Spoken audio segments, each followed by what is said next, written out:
Ay, madam.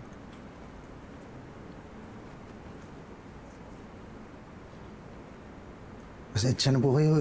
Ngayon lang po ako nakadaan dito sa inyo. Ngayon lang po ako nakatsyempo eh. Kamusta po kayo? Ha?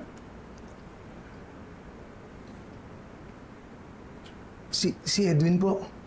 Yung driver niyo po. Edwin? May kilala akong Edwin. Ako po yun. Ha?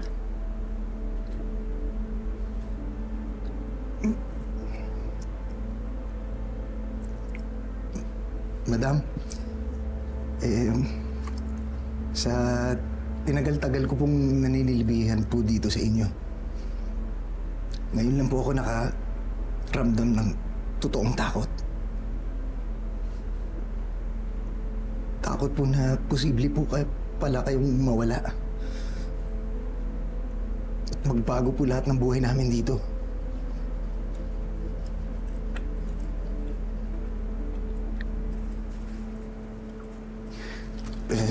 Si Ma'am Sonia na po nag-re-renahan po dito sa bahay.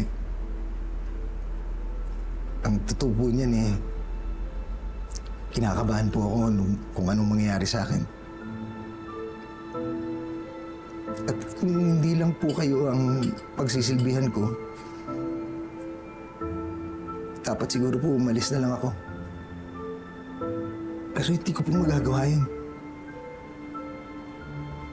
Napakalaki po ng utang na loob ko sa inyo. Hindi ko po kaya kayong iwan sa ere. Lalo pa ngayon na kailangan niyo ng tulong. Bakit nagre-rena-renahan si Sonia? Si Ina? Nasaan si Ina? Wala na po si Ma'am Ina dito. Pinaalis po siya ni Ma'am Johanna. Bakit ako iniwan ni Ina? Naku, hindi po. Hindi po niya magagawa sa inyo yan. Pinaalis po siya.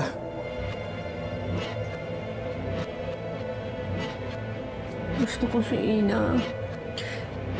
Gusto ko makausap si Ina. Huwag po kayong mag-alala. Gagawin ko po na paraan. Sisiguraduhin ko po na magkikita kayo ulit ni Ma'am Ina. Promise po yan.